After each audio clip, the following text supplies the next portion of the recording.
Bom dia a todo mundo. Vamos buscar a palavra de Deus, mergulhar na palavra dele, buscar a essência do que ele é para nossas vidas. Como é bom a gente estar aqui junto, sábado de manhã. Seja muito bem-vindo. Dá um oi para todo mundo que está chegando aí. Comece a indicar para essas pessoas essa live. Tô vendo várias pessoas chegando aí. Victor Bandeira, Naldo, Lucas, Pastor Tiago lá de Morro de São Paulo, William Gonçalves, Naidi Parente, que bênção ver todo mundo chegando aqui, viu, gente? Glória a Deus, Leandro, Atalaia, bênção, Renato Pena, Mariane, chegamos no sábado. Vocês não têm ideia de como eu já estava na intercessão aqui, vocês não têm noção. Há 2 segundos atrás, meu vizinho aqui, ele tava, sei lá o que ele estava fazendo com uma furadeira, que parece que ele estava aqui dentro do escritório. Então se começar uma furadeira aqui, tô orando que não, a gente vai para um plano B. Eu tento pôr o fone de ouvido, sei lá o que tá acontecendo, mas eu acho que se ele parou, ele deve estar fazendo a live. Então, vizinho, você deve estar fazendo a live aí. Deus te abençoe, viu? Bom dia para todo mundo. Tô vendo todo mundo chegando. Preparados hoje para o nosso momento de leitura? A pastora Fabi, de Joinville, parece que ela tá assistindo também. Olha lá, ó. Essa xícara aqui eu ganhei de vocês lá, ó. Bola de Neve Joinville. Cadê? Aí, ó. Quando eu fui pregar lá, ó que top o desenho, como o cara foi generoso com o meu cabelo. Demais. Obrigado pelo carinho. Muito bem. Vamos nessa. Vamos orar para que o Espírito Santo venha, nos visite, para que a glória dele possa nos tocar. Vamos nessa. Pai, em nome de Jesus Cristo, eu peço que o teu Espírito venha sobre nós. Nós estamos mergulhados na tua palavra. Ela é nossa essência, Senhor. Ela é a nossa direção. Por isso vem nessa manhã, mais uma vez, abre o nosso entendimento. Aí, ó. Para que nós possamos ouvir a tua voz, Senhor. Abre o nosso entendimento, Espírito Santo. Para que nós possamos mergulhar em ti e ter revelações profundas da tua vontade sobre as nossas vidas. Vem sobre nós, eu te peço, em nome de Jesus. Tranquiliza meu vizinho aqui para ele parar de furar e bater, em nome de Jesus. Amém. Aleluia. Vamos nessa. Não tenho nem o que reclamar, porque o que o Matheus toca de bateria no prédio e nunca a gente recebeu reclamação, tá tudo certo. Vamos nessa. Aí, ó. Sangue de Cristo na terra. Eu avisei. E agora, gente? Deus me dê graça. Deus me dê vitória. Sangue de Jesus. Deixa eu ver o que eu tento fazer aqui. Eu avisei. Vou tentar pôr o fone, tá? Oremos. Jesus amado, segura os dedos do vizinho, pai. Ô Senhor Jesus. Meu Deus do céu. Hã? Perceberam o levante? Oh, meu Deus. Ó, estão me ouvindo melhor aí? Só me faz um ok se tá ouvindo. Coloquei o fone aqui, tá bom? Pra melhorar. Oremos que ele pare de furar. Se ele furar de novo, vamos tentar. E o homem tá batucando aqui, aleluia, o carpinteiro tá batendo na porta. Vamos nessa? Vamos buscar da presença de Deus e ler da palavra dele? Hoje tem muita informação, muita coisa acontecendo, você vai me ver meio ninja aqui, aleluia, estamos ouvindo bem, então vamos nessa, tá? Deixa eu travar os comentários por enquanto, se vier a bateção, uma furadeira, a gente vê o que faz. Então a gente terminou ontem em 2 Reis. A gente terminou lendo o capítulo 9, num capítulo muito, muito importante. Aleluia.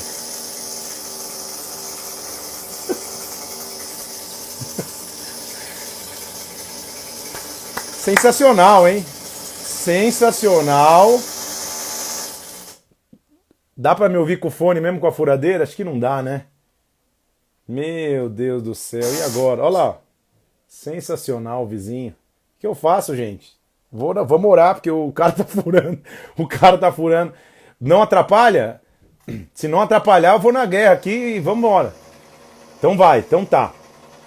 Eu vou deixar por enquanto os comentários um pouquinho, só pra você me avisar se tá dando pra ouvir, tá bom? Porque aqui tá alto pra caramba, mas eu tô no fone e vamos na guerra. Então a gente terminou ontem, 2 Reis capítulo 9, a gente tava falando sobre Jeú, e como Jeú se levantou pra... Eu tô rindo porque mãe é mãe. Dá sim, vai pro quarto. Olha minha mãe escrevendo. Desculpa aí, gente. Eu vou conseguir me concentrar aqui porque o negócio parece que eu tô no canteiro de obra. Mas já que nós estamos fazendo a obra, vamos nessa, tá? Vamos lá. Segundo a Reis, então, capítulo 9, a gente vê Jeú, ele extermina. Tem gente que fala que com fone abafa o som, tem outros que falam que dá pra ouvir. Tá difícil, hein? Todos mandam eu ir. E aí? Vocês querem que eu marque e volte mais tarde ou não? Como é que a gente faz? Ele parou, né? Dá pra ouvir? Então vai. Vamos no consenso geral aqui, dá pra ouvir. O Vitor falou que abafa, mas então vamos nessa, tá? Foco, vamos lá, foco. Hoje é foco total, vamos nessa. Então a gente tá lá em 2 Reis, capítulo 9. A gente tá falando que... Eu vou destravar os comentários aqui, tá? Vou continuar e vamos nessa. A gente está vendo 2 Reis capítulo 9, Jeú então se levanta e ele extermina Jezabel, ele acaba com a influência de Jezabel, você viu a história de como ela morreu, mas não termina por aí. Jeú então é um cara levantado por Deus para fazer coisas maiores do que a gente podia imaginar, porque logo na sequência, a gente começa lendo o capítulo 10, ele extermina a casa de Acabe. Lembra que a Bíblia diz que Acabe tinha sido um rei muito maligno, um rei muito difícil, um rei pior do que qualquer outro que já tinha existido. E Deus havia dito então que o reinado dele, ou o legado dele não perduraria, não continuaria. Então olha que interessante a gente ver que lá no capítulo 10, já no começo então, ele extermina a casa de Acabe. Tinha 70 filhos Acabe, e ele extermina esses 70 filhos. Mais do que isso, ele reúne todos os sacerdotes de Baal. Lembra que Acabe era o cara que trazia Baal ou cultuava Baal através de Jezabel. Ele começou a adorar Baal. Lembra o que ele faz então? Olha que ele junta todo mundo, ele finge que vai cultuar Baal. Fala que todo mundo que é adorador de Baal, todo sacerdote de Baal, toda pessoa que cultua Baal, vamos nos reunir para que eu adore Baal junto com vocês. Era uma estratégia que ele tinha. Nós vamos ler aqui, ó. Versículo 11 do capítulo 10 primeiro. Jeú feriu todos os restantes da casa de Acabe em Israel, todos os seus grandes conhecidos sacerdotes, ele não deixou nenhum sequer, era assim que se lidava, ele exterminou. Então Jeú veio para fazer uma limpa. Mas olha que interessante que ele veio. Capítulo 10, versículo 19. Chama agora todos os profetas de Baal, chama todos os seus servidores, chama os seus sacerdotes, que não falte nenhum, porque eu tenho grande sacrifício para oferecer a Baal. Então ele deu uma simulada, ele fingiu que ia adorar Baal, mas na verdade o que ele ia fazer a gente vai ver no versículo 25. Quando eles acabaram de oferecer o holocausto, ordenou Jeú a seus guardas, feri todos e que nenhum escape. Feriram ao fio da espada e os lançaram para fora e penetraram mais ainda no interior da casa de Baal. Versículo 27. Quebraram a coluna de Baal, derrubaram a casa de Baal e a transformaram em latrinas até o dia de hoje. Então Jeú veio para destruir todo o reinado de Jezabel. Jeú veio para destruir os templos de Baal, para matar e aniquilar os sacerdotes de Baal.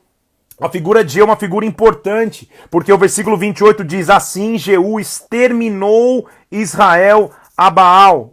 Perdão, exterminou de Israel a Baal. Acabou com Baal em Israel. Ele veio para finalmente acabar com aquela cultura idólatra.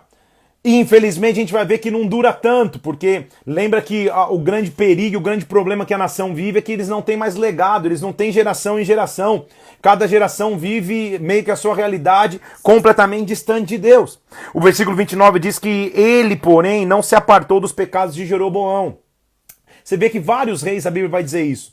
O que Jeroboão fez? Lembra que Jeroboão levantou altares de adoração para que o povo não fosse sacrificar na casa do Senhor em Jerusalém, para não ir lá na tribo de Judá, para que eles pudessem ter o lugar de adorar? Ele inclusive levantou bezerros de ouro, levantou 2 colunas. Então, apesar dele ter destruído Baal com aquilo que era, vamos dizer, a menina dos olhos do povo, que era a maneira que eles cultuavam, achando certo cultuar, ele não tirou. Você vai ver que muitos reis, a Bíblia diz assim, eles foram bem, mas não tiraram os altos, e o povo continuava sacrificando. Então, apesar de ter feito a limpa, ele não limpou por completo. Mas, versículo 31, Jeú não teve cuidado de andar de todo o seu coração na lei do Senhor, ou seja, ele começou bem, exterminou, e é muito precioso o que ele fez, exterminar Jezabel, acabar com a família de Acabe, acabar com os sacerdotes de Baal, mas ele não fez a limpa completa, fez só de um lado, não fez do outro.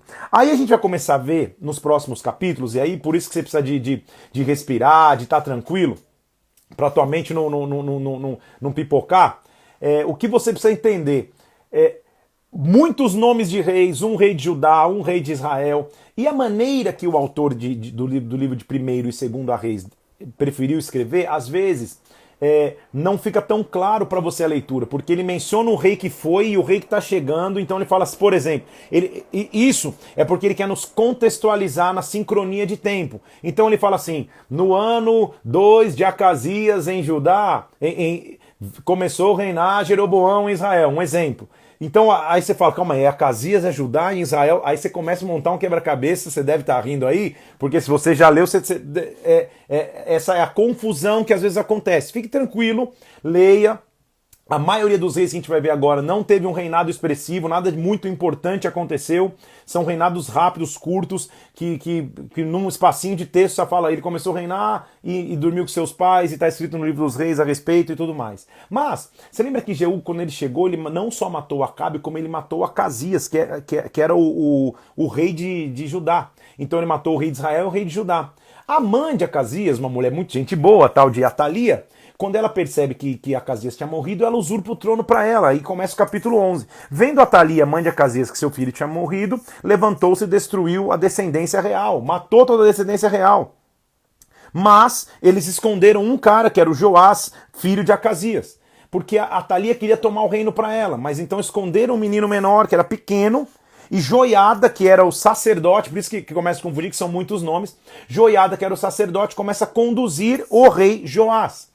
Ele se torna rei, eles matam Atalia, só que Joás era bem novinho, então a gente vai começar a ver em alguns momentos do rei que reis começaram a reinar bastante novos e os autores entendem, estudiosos entendem que era um reino compartilhado, ou seja, ele, apesar de ser o rei, ele tinha pessoas ao lado dele que conduziam, nesse caso o sacerdote. Então, só para você entender a idade de Joás, só para você ler aqui, ó. No 7º ano, versículo 12, no 7º ano de Jeú, começou Joás a reinar e reinou 40 anos sobre Israel. Joás fez o que era reto perante o Senhor todos os dias e Joiada o dirigia. Lembra que eu falei? Joiada o dirigia. Então era um compartilhamento. Estou tentando achar aqui onde está a idade dele, só para você ler, mas ele era muito novo, se eu não me engano ele tinha 7 anos. Aqui, ó, versículo 21 do capítulo 11. Joás tinha 7 anos quando fizeram rei. É óbvio que uma criança de 7 anos não vai reinar sobre uma nação. Mas como ele tinha linhagem real, o sacerdote tira a Atalia do reinado, que a mulher que estava tentando, eles matam essa mulher e agora o Joás começa a reinar, mas sobre o cuidado de Joiada. A gente vai ver que sobre esse cuidado de Joiada ele começa a reinar, até que a Bíblia não registra com que idade efetivamente ele começou a reinar sozinho, mas Joás fez algo muito importante, porque ele se reuniu com Joiada e falou assim, olha, vocês estão recebendo ofertas das pessoas, e essas ofertas têm que ser direcionadas para reparar o templo. Por quê? Porque naturalmente o templo deveria estar em ruínas, a situação devia estar difícil. Eu estou falando de um rei que começou a reinar num tempo difícil, tá? Em Jerusalém, em Judá, mas aquele templo imponente, que a gente viu Salomão construindo, toda aquela coisa, talvez já não tinha toda aquela imponência, estava descuidado, ele agora se levanta para reparar o templo. Só para você ver. Versículo 7 do capítulo 12. O rei Joás chamou o sacerdote Joiada, mas os sacerdotes lhes disse, ei, por que vocês não estão reparando os estragos da casa? Vocês estão recebendo ofertas, mas não estão reparando? Ou vocês estão usando para vocês mesmos? O que está acontecendo? Agora, pois, não recebais mais dinheiro dos vossos conhecidos. Pelo contrário, entreguem-o para repararmos os estragos da casa. Então, o que o sacerdote fez, você vai ver lá um gasofilácio, um sistema de coleta, no versículo 9. Ele faz uma caixinha, todo mundo deixava as ofertas ali. Quando estava cheia aquela caixinha, eles pegavam, contabilizavam e assim vai. Os recursos começaram a ser trazidos. E olha que interessante você ver como desde lá as pessoas traziam recursos para o sustento da casa. Versículo 10. Quando eles viam que já tinha muito dinheiro na caixa, no gasofilácio, o escrivão do rei subia com o sacerdote, contavam e sacavam o dinheiro que se achava na casa do Senhor. O dinheiro era pesado e aí era dado nas mãos dos que dirigiam a obra, a saber, os carpinteiros, os edificadores, os pedreiros, os que compravam madeira, os que mexiam com pedra, tudo para reparar os estragos da casa do Senhor. Eles custeavam todo o necessário para a conservação da casa do Senhor, versículo 12. Então olha que lindo, olha que maravilhoso a gente ver isso. Os recursos trazidos eram para o sustento da casa do Senhor, isso acontece até hoje, os recursos trazidos, mas olha que interessante. Davam, versículo 15, não pediam contas aos homens em cujas mãos entregavam aquele dinheiro, para dar aos que faziam a obra, porque procediam com fidelidade. Então o povo trazia e não ficava falando, mas você vai fazer o que com o dinheiro? Você vai fazer o quê? Não, eles davam porque davam infidelidade a Deus. É óbvio que hoje em dia as igrejas precisam ser corretas na administração financeira, nossa igreja em específico, nosso ministério em específico, inclusive é auditado nessa questão, mas a questão que tem que ficar como princípio é, quando você dá o teu dízimo e a tua oferta, não é você que direciona, não é você que fala, eu estou dando meu dízimo aqui, mas esse mês eu quero que o meu dízimo compre o ventilador. Eu quero que esse mês o meu dízimo pague a viagem missionária do meu amigo. Isso é oferta, não é dízimo, entendeu? Então aí que está a diferença. Eles traziam para a casa do tesouro em fidelidade, nem pediam prestação de contas dizendo, estou dando infidelidade a Deus e a casa. É assim que eles faziam, tudo bem? Agora, Joás comete um erro que não tem muita explicação, e aí você vai começar a ver que vários reis fizeram isso, e como Israel perdeu riqueza, como Judá perdeu riqueza, como essa nação perdeu riqueza, porque depois de ter reconstruído a casa, o rei Azael marchou contra Jerusalém, o rei da Síria. E versículo 18, acho que para não ter guerra, e até porque Joás já estava ferido, você vai ver lá em 1 Crônicas 24, 2 Crônicas 24 isso, depois quando a gente vai ler Crônicas. Versículo 18 diz que Joás, rei de Judá, pegou todas as coisas santas que os outros reis tinham dedicado e todo o ouro que estava no tesouro da casa do Senhor e mandou para o rei da Síria e se retirou de Jerusalém. Ou seja, para ter um tratado de paz, eles permitiu ser roubado. Ele morre depois numa conspiração, ele é ferido, a gente vai ver isso repetidas vezes. O rei se levantando no trono, aí vem um comandante de guerra, faz uma conspiração e o mata e assume o trono. Uma confusão que mostra o quê? O que acontece quando os homens estão reinando e sem o total comando de Deus, apesar de muitos temerem a Deus, mas ainda com idolatria no meio, com confusão no meio, quando Deus não é soberanamente entronizado, quando Deus não é soberanamente o Senhor e o comandante, a gente vai ver toda hora tramóia. Então sai Joás, aí depois que sai Joás, começa a reinar Jeocás, olha os nomes maravilhosos, filho de Jeú, também, Jeocás reina sobre Israel, filho de Jeú. Aí quando Joás sai, aí você vai começar a ver o rei que vem na sequência dele. Joás sai, agora entra Jeoás. Então o sangue de Jesus tem poder, vai só anotando para você entender o que está acontecendo, tá? O que acontece com o rei Jeocás lá em Samaria, em Israel, o filho de Jeú. Mais uma vez, versículo 2, ele faz o que era mal perante o Senhor, do capítulo 13. Mas ele clama ao Senhor, a gente vê a misericórdia de Deus, mesmo ele fazendo o que era mal. Ele clama ao Senhor, no versículo 4, o Jeocás fez súplicas diante do Senhor, e o Senhor viu a opressão. Então o Senhor enviou um Salvador a Israel, versículo 5, e eles saíram do poder dos sírios. Porém, não se afastaram dos pecados da casa de Jeroboão, continuaram com idolatrias e fazendo culto da maneira que eles achavam que tinha que fazer. Então a gente vai começar a ver vários reis, eles sempre tinham alguns acertos, mas no final das contas o reinado não era positivo. Aí lá agora em Judá, você viu como ele vem fazendo os paralelos, só para deixar ele mais doido? Então lá em Judá começa a reinar Jeoás. Agora ele, filho de Jeocás, reina sobre Israel. Fez de novo o mal que era sobre o Senhor. Pelejou com Amazias, rei de Judá. Então começa um monte de coisa a acontecer. E o que a gente tem que extrair como importante agora desse texto? O que vai acontecer de maneira profética. Porque até agora a gente está falando de história. Por isso que às vezes é mais complicado para você ler. É história. Agora, de profético, olha o que vai acontecer. O rei de Judá está para morrer. O rei de Israel, perdão. Tá? Até eu estou confuso. O rei de Israel tá para morrer. Eliseu vai se levantar na história. Então Jeoás, o rei de Israel, tá para morrer. Versículo 14, Eliseu já estava padecendo de enfermidade e o rei de Jeoás precisava entender, Eliseu estava para morrer, perdão, e o rei Jeoás precisava de alguma profecia, alguma instrução da parte dele. E é tão lindo o que acontece porque Jeoás chega para falar com ele, Eliseu fala assim, pega um arco e flecha. E quando ele pega o arco e flecha, o rei entesa o arco, ou seja, se prepara para lançar uma flecha, e Eliseu vem e põe a mão sobre a mão dele. E diz assim, abra a janela para o Oriente, no sentido de o Oriente é coisas novas nascendo, coisas novas acontecendo. E ele põe as mãos, porque nas mãos do comando, nas mãos do governo, em cima das mãos do governo vem a mão da profecia, vem a mão do impulsionamento profético. Então ele impulsiona profeticamente aquele rei, e ele diz, puxa e lança. Quando ele lança, e a flecha sai pela janela, ele grita assim, vitória, flecha da vitória contra os sírios. Versículo 17, abre a janela e olha para o oriente, ele abriu e Eliseu disse, atira a flecha, ele atirou, e ele disse, flecha da vitória do Senhor, flecha da vitória contra os sírios. Os maiores inimigos naquela época eram os sírios, você acabou de ver, ele tinha acabado de entregar riquezas para o rei da Síria para não ter guerra com ele. E ele diz, essa é a flecha da vitória contra eles. Faz o seguinte, bate no chão também agora, atira contra o chão as flechas. Então ele estava fazendo um ato profético com ar nas regiões celestiais, estava fazendo um ato profético na terra. Era um ato profético. E a Bíblia diz, versículo 18, pega flechas, ele pegou e ele disse ao rei, atira contra a terra, e ele feriu a terra 3 vezes e parou.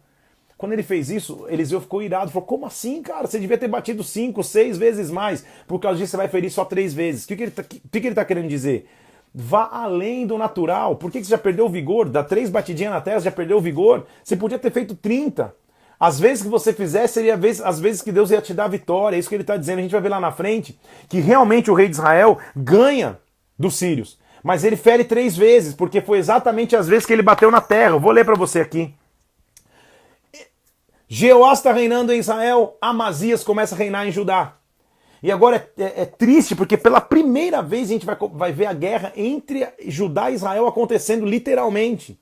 Lembra que lá atrás, inclusive, tinham reis meio que parceiros, eles se uniam para, apesar de serem reinos separados, eles se uniam para guerrear com o inimigo comum? Lembra disso? Agora a gente vai ver pela primeira vez, no capítulo 14, Amazias, rei de Judá, brigando com Jeoás, rei de Israel. E eles entrando em briga mesmo, em guerra um com o outro. Versículo 8. Amazias enviou mensageiros a Jeoá, dizendo, filho de Jeú, rei de Israel, vem, vamos medir armas. Ou seja, vamos lutar um contra o outro. Porque eles tinham acabado de ganhar dos edomitas, então acho que o Amazias se empolgou um pouco, porque Judá era muito menor que Israel. E a resposta de Jeoás é uma resposta tipo de rejeição, dizendo assim, cara, o espinheiro que está no Líbano está tentando falar com a árvore, tipo, vocês são um espinheiro perto da árvore forte, vocês vão ser atropelados, e realmente é o que acontece. Jeoá, versículo 12, Judá foi derrotado diante de Israel, e Jeoás, rei de Israel, prendeu Amazias, e veio a Jerusalém e rompeu o muro desde a porta de Efraim até a porta da esquina. Pegou o ouro, pegou a prata. Agora a gente está vendo uma cena inimaginável. Israel brigando com Judá, os irmãos se brigando. Então ele vai lá, destrói os muros de Jerusalém, rouba ou pega o recurso, prende o rei Jeoás, prende o rei Amazias. Aí Jeoás vai morrer, descansa com seus pais. Amazias vai morrer, você fala, meu Deus do céu, já tô até tanto nome. Depois você vai lendo a história com calma. Depois que Amazias morre em Judá e Jeoás morre em Israel, quem assume o trono de Israel, para ficar bem mais fácil ainda, Jeroboão II. Já teve, lembra que o primeiro rei de Israel foi Jeroboão, o que perverteu os caminhos do Senhor, construiu os altos. Agora Jeroboão II, a mesma coisa ele fez. Fez o que era mal aos olhos do Senhor, fez o que era mal na presença do Senhor, e assim vai. Mas olha, quero te trazer alguns personagens conhecidos do senso comum, vou começar a entrar na história.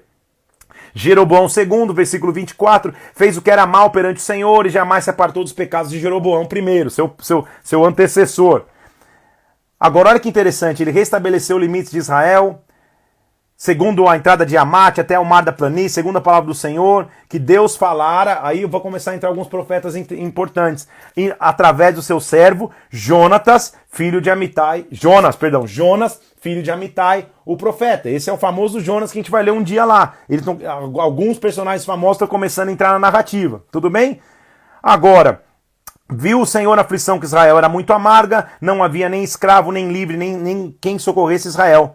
Mas o Senhor não tinha falado em apagar o nome de Israel ainda. Então Deus está mostrando que, apesar do distanciamento, ele ainda estava com misericórdia. O que a gente tem que extrair de toda essa história, de relatos mais históricos que a gente vai ler hoje? Que Deus tem janelas, no meu entendimento. Tem janelas de misericórdia, ele vai suportando com a sua misericórdia até o momento que essa janela se fecha e aí começa o juízo. É isso que a gente vai ver. Começa a mão mais forte e pesada de Deus, também em amor, para que o povo se arrependa, para que o povo volte. Então começa a reinar, lembra que reinava Amazias em Judá, Jeoás em Israel. Jeoás morre, Jeroboão II está reinando em Israel, agora começa a reinar Azarias em Judá. Menciona rapidinho, porque ele pega a lepra, não consegue governar. Quem governa, na verdade, é o seu filho. Olha lá, ó, versículo 5. O Senhor feriu esse rei com lepra, e quem governou foi Jotão, o seu filho. Então Jotão agora já passa a ser rei de Judá. Agora em Israel assume Zacarias, a gente vai ver pequenos trechos do rei. Zacarias mal fica porque uma conspiração de um cara chamado Salum contra ele o mata, e Salum começa a reinar em Israel. Salum rapidamente reina também, mas é um reino pesado, um reino cruel, rasgando barrigas de grávidas, inclusive a Bíblia diz. Aí começa a reinar Menahem sobre Israel, começa a reinar, mas também não reina muito, porque o rei da Síria começa a vir a oprimi-lo, e rapidamente quem reina é Pecaías. Você vai começar a ler os nomes, é tipo convocação de seleção brasileira ou seleção israelense, só para você entender, tá? Agora, o que eu quero te trazer de importância, algumas sementes estão começando a ser plantadas que vão ser importantes. Então, o versículo 19 do capítulo 15, veio Pul, rei da Síria, contra Menahem, e deu a Pul 1000 talentos de prata para que ajudasse a consolidar o seu reino. Menahem arrecadou esse dinheiro de Israel para pagar o rei da Síria. Então a gente lembra, uma coisa é Síria, outra coisa é Assíria. A Síria está entrando agora na história mais forte. E a gente começou a ver então, lembra disso, no versículo 19 do capítulo 15. O próprio rei Menahem financiou, ajudou a financiar, deu dinheiro de novo para não ter guerra. Então o povo estava fugindo da guerra, estava comprando a paz. Não tem como fugir da guerra, meu irmão. Às vezes tem que guerrear. Não tem como, não, eu pago para não entrar numa briga. Não. Às vezes tem que guerrear, você tem que lutar, você tem que se levantar, você tem que reagir. E ao invés deles guerrearem, pelo contrário, o rei Menahem de Israel vai lá e financia, dá dinheiro. A Bíblia deixa claro no versículo 20 que Menahem arrecadou dinheiro de Israel para pagar ao rei da Síria. E de todos os poderosos e ricos, 50 ciclos de prata por cabeça, e assim voltou o rei da Síria e não ficou muito ali. Por que é importante? Porque você vai perceber ao longo da história, você vai perceber isso, que o maior inimigo para o povo de Israel acabou se rebelando os assírios, não os sírios. Então quem começou a financiar, inclusive, o que um dia seria o inimigo, foi o próprio Israel. Pecaías começa a reinar em Israel, não reina muito também, porque foi mais uma trama, acontece, vai ver tramas como essa, assim, corriqueiras. O Peca, um outro cara chamado Peca vai lá, mata o rei, o fere o rei e começa a reinar em seu lugar, aí ele continua reinando, o Peca. Aí ele para um pouco e vai falar de Jotão, que estava reinando em Judá. Aí Judá está reinando Jotão, ele fez o que era reto, mas também não tirou os altos. Sai Jotão, entra Acás. Agora a gente está Acás em Judá e o rei Menahem, agora já é o rei Peca em Israel, mas o rei Menahem deu vazão para os assírios. Está comigo aqui? Agora olha o que vai acontecer com o rei Acás em Judá. Versículo 5. Então subiu Rezim, rei da Síria, com Peca, rei de Israel, para pelejarem contra Jerusalém, contra Judá. Cercaram Acás. Naquele tempo, Rezim, o rei da Síria, restituiu Elat à Síria, conseguiu resgatar cidades para a Síria, e Acás, presta atenção no versículo 7, enviou mensageiros a Tiglat-Pileser, olha cada cidade fácil, rei da Síria, já era o novo rei na Síria, e diz, eu sou o teu servo, versículo 7 do capítulo 16, eu sou o teu filho, me livra do poder da Síria e do poder do rei de Israel. Então tomou Acás prata e ouro que se acharam na casa do Senhor, nos tesouros da casa do rei, e mandou de presente para o rei da Síria. Como assim? Os caras estão financiando a Síria. Jerusalém e Judá, Judá e Israel, Jerusalém e Samaria, estão começando a financiar a Síria. Isso vai lá na frente ser muito importante para a gente lembrar. Acás se torna um rei idólatra, constrói altares, tira o altar de bronze, desfigura o templo que Salomão tinha construído. Lembra que a pia de bronze, ou o mar de fundição, que era aquela pia zona grandona, cabia 42 litros d'água, tinha bois embaixo, ele tira os bois de baixo, ele corta os suportes, defrauda o templo, morre Acás. Lá agora sim, respirou? Tá aí junto? Depois de todos esses reis, vai um, sobe outro, 9, 3, 5 fora, não se desespere, tá? Você não precisa saber isso a fundo, você não precisa ser um teólogo, um historiador. É só para você entender um pouco da história e o que você tem que extrair. Você não precisa lembrar quem foi Jeconias, Jeferias, Abadias, Sofonino. Calma, saiba que era mais ou menos isso. Muitos reis, principalmente em Israel, não reinavam muito, começavam a reinar, uma tramóia os tirava do poder, todos faziam o que era mal perante o Senhor, Em Judá acontecia a mesma coisa, eles reinavam por maior tempo, mas apesar de fazerem o que era bom perante o Senhor, não tiravam os altos, o povo continuava sacrificando do jeito errado. A gente tentou ver a tentativa de um rei lá, Joás, de reconstruir, reparar a casa, assim ele o faz, mas a coisa começa a se perder de novo. Só que agora vai acontecer uma coisa muito importante. Um rei chamado Oséias começa a reinar sobre Israel. Não é aquele Oséias que está pensando, é o rei Oséias, versículo 17, versículo 1 do capítulo 17. Oséias fez o que era mal perante o Senhor. Agora, vai começar a acontecer o primeiro cativeiro em Israel agora. Lembra que eu falei que eles ajudaram a financiar um reino chamado Assíria? Esse reino não se tornou só um reino, se tornou um império assírio. E o império assírio agora invade a nação que um dia os ajudou para exterminá-los e para roubá-los. Versículo 3. Contra o rei Oséias subiu Salmanassero, o rei da Assíria. Oséias virou servo dele, agora pagava imposto. Antes ele emprestou, deu dinheiro, agora ele está pagando imposto. Porém, o rei da Síria achou que Oséias estava em conspiração, porque tinha mencionado com o rei do Egito, não queria pagar tributo, ou seja, estava fazendo negócios em paralelo. Então, versículo 5, o rei da Assíria passou por toda a terra, subiu a Samaria e a sitiou por 3 anos. Tomou conta da cidade de Samaria, que era o centro do reino de Israel. No ano 9 de Oséias, o rei da Síria tomou a Samaria, e presta atenção agora, versículo 6 do capítulo 17, e transportou Israel para a Assíria, e os fez habitar em Alã, junto a Abor, ao rio de Gozã, nas cidades dos Medos. Então, cativeiro. O povo foi levado cativo, meus irmãos. Um povo que tinha uma terra prometida.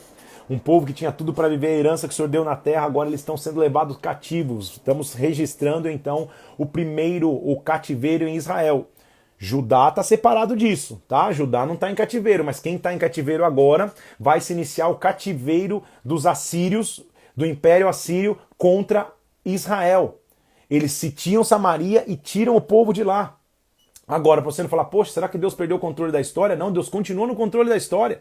Porque no capítulo 17, na continuação do texto, versículo a partir do 7, ele vai inclusive nos explicar o porquê aconteceu o cativeiro.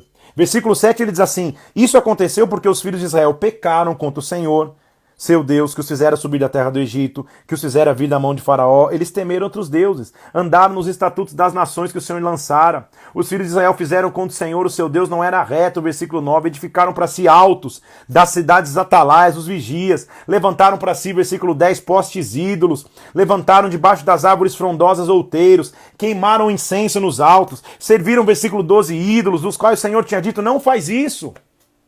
Versículo 13, o Senhor advertiu a Israel e Judá, por intermédio de todos os profetas, de todos os videntes, lembra que o vidente é o profeta que vê, dizendo, se volta dos seus caminhos maus, guarda os mandamentos, guarda os estatutos. Versículo 14, porém não deram ouvidos, se tornaram obstinados com dura cerviz, como seus pais, os do deserto que não creram no Senhor. Versículo 16, desprezaram os mandamentos do Senhor, fizeram para si imagens de fundição, fizeram 2 bezerros, fizeram poste ídolo, adoraram o exército do céu, serviram a Baal. Pior, versículo 17, queimaram seus próprios filhos e filhas como sacrifício, se deram à prática de adivinhações, se venderam para fazer o que era mal perante o Senhor. Então, versículo 20, o Senhor rejeitou toda a descendência de Israel e os afligiu, e os entregou na mão dos despojadores e os expulsou da sua presença. Então, Deus continua no controle, o que Deus permitiu agora é um toque de despertar para o povo. Vão ser anos difíceis, vão ser momentos difíceis no cativeiro? Sem dúvida. Mas quem gerou o próprio cativeiro? O povo, que se afastou absurdamente da presença de Deus, se afastou absurdamente dos preceitos de Deus. Tudo aquilo que a gente viu lá atrás, Moisés batendo na mesma tecla, repetindo, Josué repetindo, o povo se esqueceu, já estava mal com os juízes, agora quando começou a ser conduzido por reis, que faziam o que era mal perante os olhos do Senhor, a nação inteira começou a sofrer. Então olha a importância de um líder que é sábio, que escuta o Senhor, porque o comportamento dos reis refletia na nação, e agora a nação de Israel está em cativeiro com a Síria. A mesma Assíria que lá atrás eles mesmos tinham ajudado a financiar, tinham dado dinheiro para que eles se estabelecessem. Só para você ver, como sempre na semeadura, a colheita. Se você semeia coisas boas, colhe coisas boas. Se você semeia coisas ruins, vai colher coisas ruins. O rei da Assíria renova a população de Samaria, Samaria era o centro do governo de Jerusalém, de Israel, perdão. Se Jerusalém era para Judá, Samaria era para Israel. E agora ele traz gente de tudo quanto é nação, ele traz gente de todos quanto é lugares, para que eles habitem em Samaria. Samaria vira uma cidade de mistura de povos, mistura de crenças. Eles estão adorando lá e a coisa não vai bem. E o rei fala, então traz até um dos sacerdotes aí para ver se pelo menos eles temem ao Senhor. Aí vira uma confusão, eles tentando temer ao Senhor e ao mesmo tempo sendo idólatras. Então, versículo 33 do capítulo 17, da mesma maneira que temeu ao Senhor, ao mesmo tempo serviam os seus próprios deuses, segundo o costume das nações que tinham sido transportados. Então olha que triste ver como o cativeiro pode nos fazer viver da maneira que a gente acha. Graças a Deus a gente tem um Deus que veio para libertar o cativo, mas o cativeiro começa aqui. O cativeiro começa porque as pessoas tomam decisões erradas. Aí ele vai parar um pouquinho ali, tipo, vamos esquecer um pouco Israel, já que está em cativeiro, e agora vamos falar mais sobre Judá. E ele começa falando de um rei chamado Ezequias, o rei de Judá. O rei Ezequias fez o que era reto perante o Senhor, versículo 3 do capítulo 18. Removeu os altos, quebrou as colunas, desfez o poste ídolo. Olha que interessante.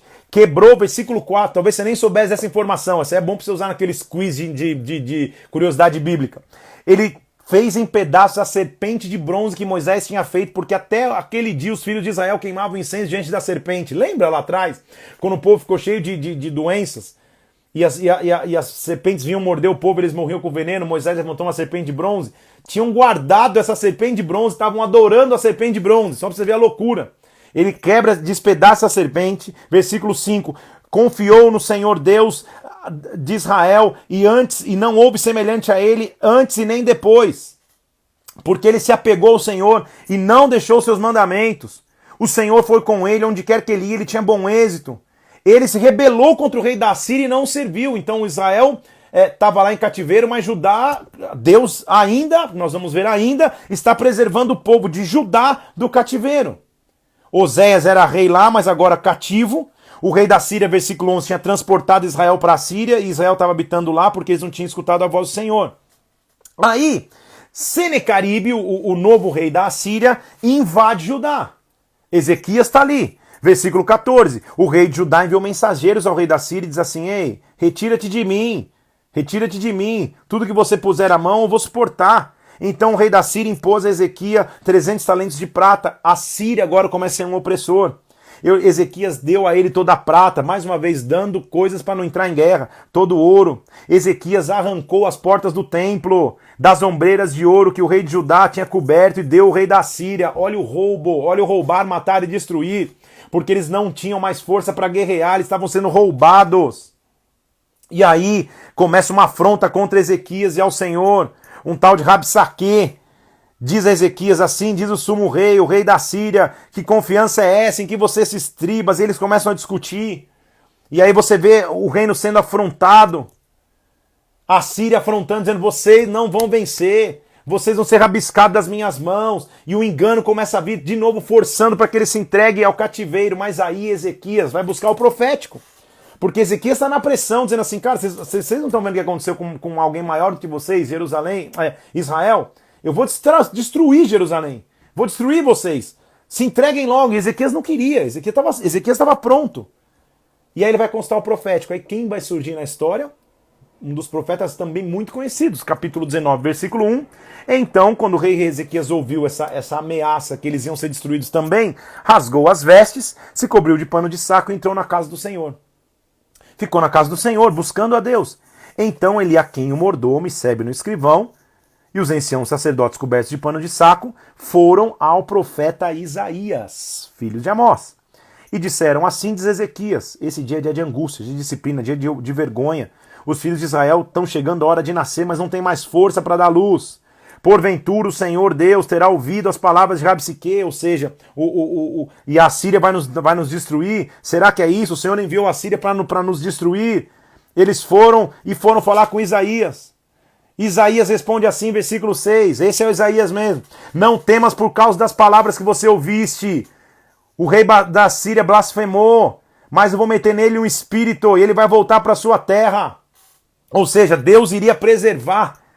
Eles mandam uma carta para o rei da Síria e falaram, vai ser tudo destruído, mas Ezequias, lê a carta de ameaça, versículo 14, ora perante o Senhor no versículo 15, e ó Senhor Deus de Israel, olha como o clamor tem efeito, o Senhor está entronizado acima dos querubins, o Senhor é Deus, só o Senhor é Deus, inclina os seus ouvidos, nos escuta, Pai.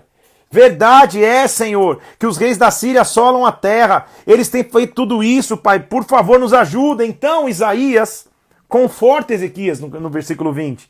Isaías, filho de Amós, mandou dizer a Ezequias, assim diz o Senhor, quanto ao que me betiste acerca de Senecaribe, o rei da Síria, eu te ouvi. E a gente vai ver como Deus cuidou e os exércitos assírios foram destruídos. Deixa eu ler como que aconteceu. Naquela noite, versículo 35. Naquela mesma noite saiu o anjo do Senhor e feriu o arraial dos assírios. 185 mil homens. 185 mil homens foram feridos, que se levantaram, e quando eles se levantaram, o que tinha sobrado de manhã também era cadáver. Então o rei se retirou e ficou em Nínive. Sucedeu que, estando ele a adorar na casa de Nissan-Roque, apareceu caras e o feriram a espada, e até esse rei morreu. Então a gente está vendo, poxa, Deus ainda atende clamor, ele sempre atende. Então a Assíria já levou cativo os filhos de Israel, e agora eles estão vindo sobre Judá, mas Ezequias clama, e aparentemente está tudo certo, mas a gente vai ver um vacilo. E é tão importante entender isso, como a gente tem que se resguardar, porque Ezequias, o profeta vem e diz para ele, Ezequias, você vai morrer. Isaías vem e fala, você vai morrer. Ezequias vira de lado e fala assim, Senhor, me dá uma chance, o Senhor tem visto como eu tenho sido reto diante de ti, me acrescenta anos de vida. E Isaías, quando estava indo embora, o Espírito invade, ele volta e diz assim, olha, Deus está acrescentando 15 anos à tua história. Ou seja, já que você é um cara que clama e eu livro o povo dos assírios, Deus está liberando isso. Ótimo. Ele coloca passas de figos na úlcera, no entendimento que ele devia ter um tumor, alguma coisa grave, ele é curado e passa a viver mais. Mas aí, meu amado e querido irmão, a gente vai ver Ezequias vacilando gigantescamente, porque ele se protegeu dos assírios, mas de repente ele recebe uma visita da Babilônia. Os babilônios vêm, e naquela época eles também não eram grandes, então a ameaça às vezes nunca começa tão grande. Ninguém cai do dia para a noite. A ameaça começa pequena. Vamos falar um pouco sobre a gente? A tentação, o pecado começa pequena, é uma mensagenzinha que você troca, é um sitezinho que você olha, é um negócio que começa meio que, daqui a pouco quando você viu, você estava alimentando os assírios que um dia iam te levar cativo. Quando você viu, você está alimentando os babilônios que um dia iam te levar para o cativeiro. Então chega os babilônios, eles não eram tão grandes. Mas aí, Ezequias, então, está diante de um grande milagre. Deus deu a ele tempo de vida a mais. Ele ia morrer, Deus falou, agora você vai começar a viver muito mais. Deus, inclusive, faz a sombra retroceder, no sentido que o tempo parou de novo. O relógio voltou. A sombra retrocedeu. Deus mostrou de maneira sobrenatural que ele era Deus. E aí, de repente, Ezequias recebe a visita de uma comitiva vindo da Babilônia. Versículo 12 do capítulo 20. Nesse tempo, Merodach-Baladã, filho de Baladã, rei da Babilônia, enviou cartas e um presente para Ezequias, sabendo que ele estava doente. Ezequias se agradou. E quando o povo veio visitar, olha o que Ezequias fez. Ezequias, versículo 13, lhe mostrou toda a casa do seu tesouro. Versículo 13 do capítulo 20, a prata, o ouro, as especiarias, os óleos, o arsenal, tudo que achava nos tesouros. Nenhuma coisa houve em sua casa que Ezequias não mostrasse. Como assim? Você vai abrir os teus tesouros para a Babilônia? Você vai contar os teus sonhos para todo mundo? Você vai abrir tudo que Deus fez? Será que você não, Ezequias, você não viu como Deus cuidou de ti? Tesouro de rei é tesouro de rei. Então, teus maiores tesouros, você não sai contando para todo mundo.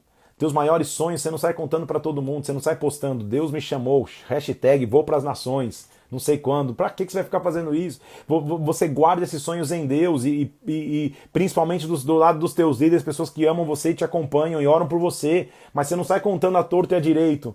Então foi o que ele fez, ele abriu os seus tesouros e mostrou tudo, e os babilônios só olhando. Poxa, que lindo, nossa, que coisa. Não sei se ele estava com jactância, se ele estava se achando, não sei qual foi o vacilo, mas ele estava mostrando tudo isso. Quando Isaías escuta o que aconteceu, versículo 14, Isaías chegou para Ezequias e falou, Isaías, de onde são aqueles homens que vieram? Ele respondeu, de uma terra lá longe, tipo inofensivo, são de uma terra longínqua que vieram, são da Babilônia. Isaías perguntou, o que eles viram da tua casa? Versículo 15.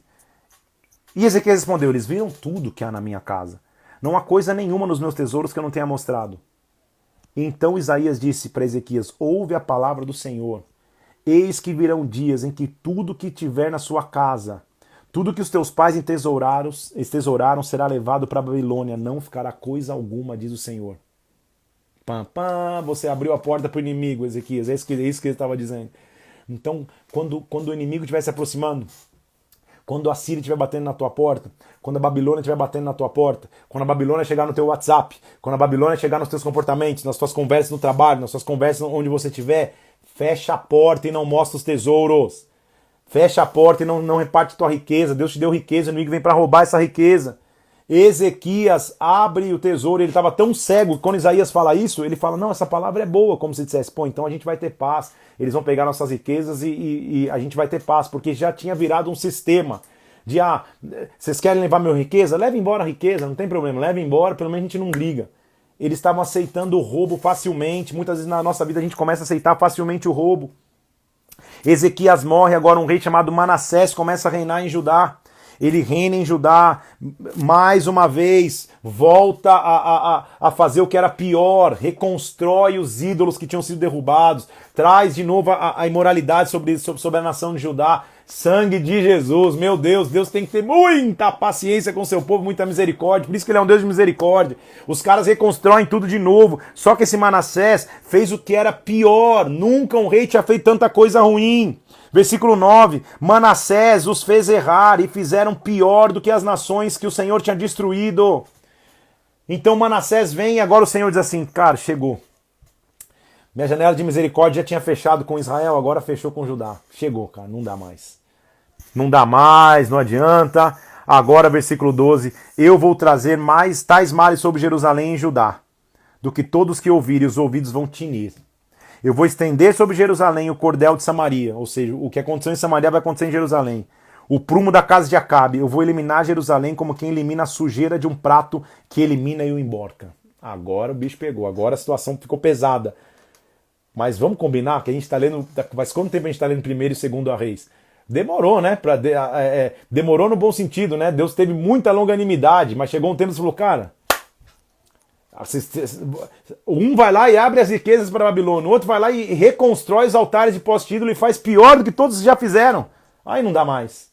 Agora minha mão vai pesar.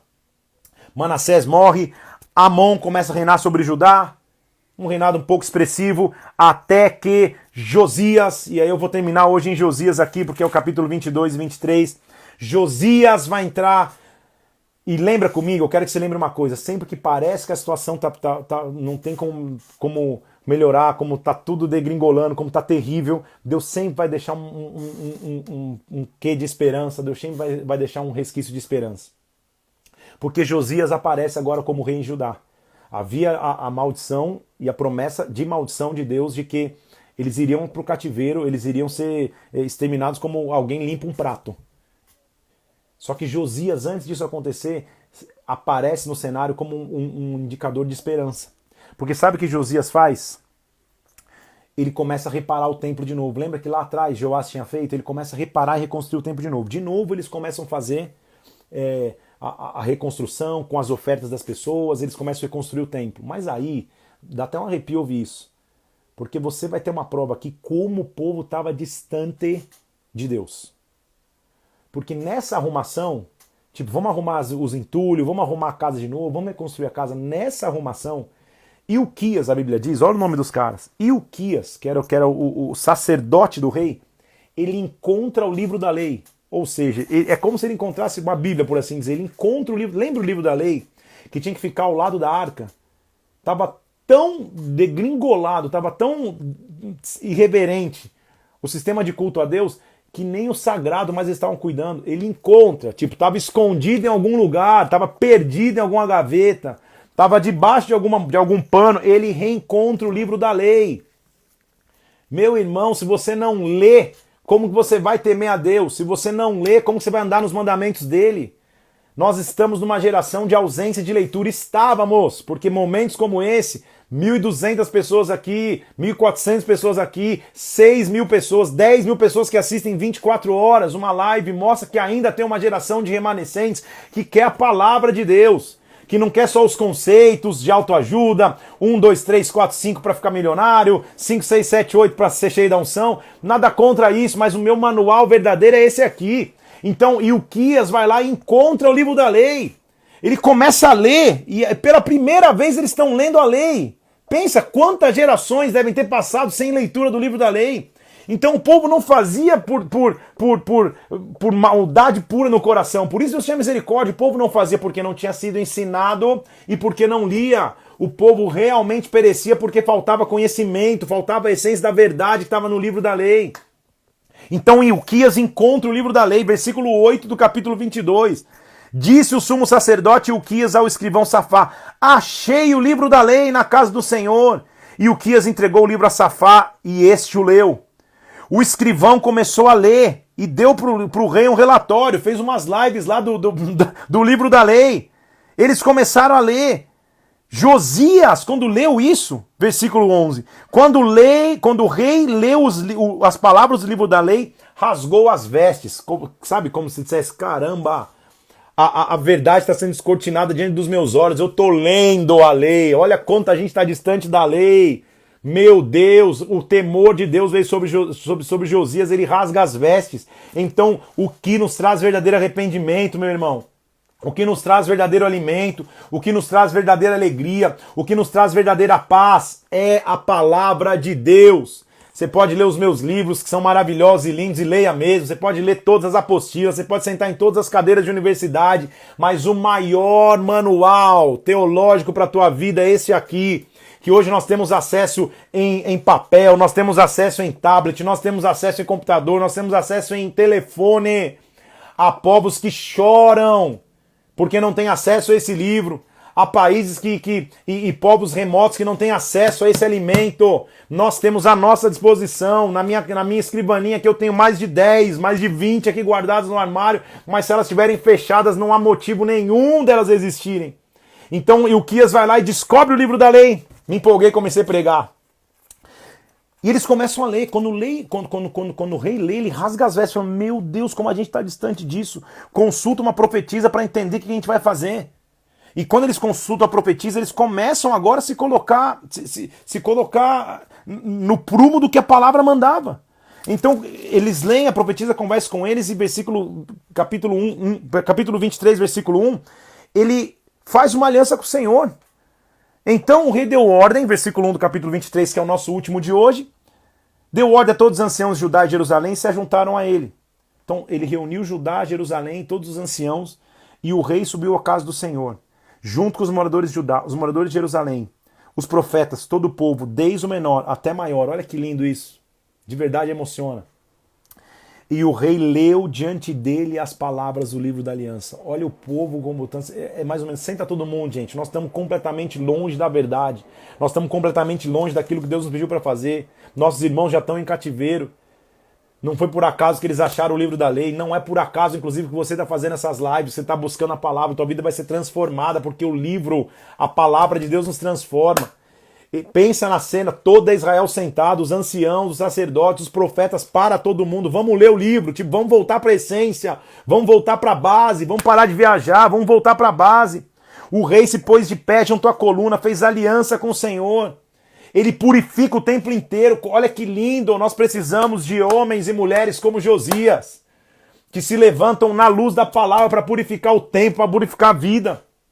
O rei se levanta, versículo 4, e ordena o sumo sacerdote, tira do templo todos os utensílios que eram de Baal, queima fora de Jerusalém, destitui os sacerdotes que o rei tinha estabelecido em Judá para levantar culto no alto que não tem que ser oferecido, tira da casa do Senhor o poste ídolo, versículo 6, derruba as casas de prostituição cultual, versículo 7, onde as mulheres faziam tendas de poste ídolo, derruba os altares na porta da entrada de Josué, derruba tudo, acaba com tudo que está distante da presença de Deus, tudo. Mais ainda, versículo 21, vamos celebrar novamente a Páscoa. Não havia registro mais que o povo tinha celebrado a Páscoa. Você imagina como Deus é um Deus de amor, um Deus compassivo, que um povo tão distante dele, um povo que ele cuidou, um povo que ele celebrou a Páscoa e tirou do Egito, tinha esquecido da Páscoa, da festa solene, tinha esquecido, não havia mais indício de festa nenhuma, o povo estava distante, mas eles tinham encontrado o livro da lei. No meio da perdição eu posso encontrar o livro da lei, eu posso encontrar a palavra dele, a presença dele, e essa presença que nos alimenta. Eles celebram a Páscoa, versículo 22, porque nunca se celebrou a Páscoa como essa desde os dias dos juízes que julgaram Israel, em nenhum dos dias dos reis de Israel, nem nos dias dos reis de Judá. aboliu, versículo 24, também todos os médiuns feiticeiros, ídolos do lar, ídolos que fizeram abominação. Versículo 25, antes dele não houve rei que lhe fosse semelhante, que se convertesse ao Senhor de todo o coração, de toda a alma, segundo a lei de Moisés, e também depois dele nunca mais se levantou um rei assim. Nada obstante, o Senhor não desistiu do furor da sua ira. Porque lembra que eu digo que o pecado tem perdão, mas tem consequência. Então o que Deus fez? Olha que lindo que a gente vai começar a ver. A gente vai começar a ver lá na frente que o povo não chegou ainda, mas que o povo de Judá também vai para o cativeiro. Vai chegar na leitura de segunda-feira, que amanhã é domingo. Mas antes deles irem para o cativeiro, Deus falou, vocês vão ter um reencontro comigo. Vocês vão para o cativeiro, vocês vão começar a se espalhar, mas vocês vão ler da minha lei. Meu irmão, que esses sejam dias de você ter um reencontro sobrenatural com a palavra de Deus. Ela é o nosso sustento, ela é o nosso alimento, ela é o que nos impulsiona, ela é o que nos faz avançar. Que nada te roube a palavra de Deus. Que nada roube o mergulho que você tem que dar nessa palavra que te alimenta, meu irmão. Quando eu falo disso, não sei se você consegue sentir, essa é a minha vida. É isso que me impulsiona, é a leitura do Evangelho, é a busca da palavra. É a essência do Evangelho. Deus não precisa de homens no altar, de pessoas que queiram viajar para as nações, para as missões, mas que não querem ter compromisso com a palavra. A palavra de Deus é o que nos sustenta.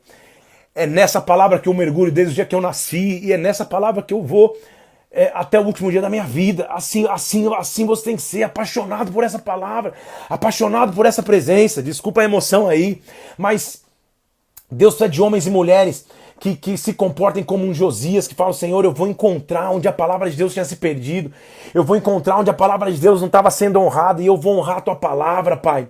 Que os meus dias sejam gastos na tua presença, não com conceitos da minha alma, não com conceitos da minha carne, mas com conceitos da palavra. Que esta palavra me direcione, que esta palavra me impulsione, que esta palavra me alimente, que nesta palavra você mergulhe, meu irmão. Que isso seja o combustível que te faça avançar. Que esse seja o combustível que te faça viver. Palavra de Deus. Quando você estiver triste, palavra. Quando você estiver com a tua alma aflita, palavra. Quando você estiver depressivo, palavra. Quando você estiver alegre, palavra de Deus. A palavra de Deus vai nos alimentar nesse período. Deus está formando um exército de pessoas que mergulha na palavra, que tem a palavra como manual de suas vidas. Se você é fiel na palavra de Deus, no secreto, quando você se manifestar em público com ela, vai ser diferente. Vai ser diferente. Porque a Bíblia vai ser o teu maior sustento.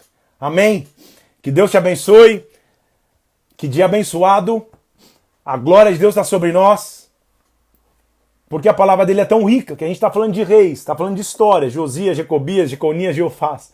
Mas mesmo assim o Espírito dele está aqui. Mesmo assim a glória dele vem sobre nós. Que Deus te abençoe. Que o Espírito Santo venha sobre a tua vida. A palavra de Deus é o maior manual que nós temos para viver. Um abraço para você. Bom fim de semana. Amanhã tem culto nas tuas igrejas. Vá no culto. Frequente o culto. Online que seja. Se você é de Brasília, eu te espero amanhã na porta da igreja às 10 horas da manhã.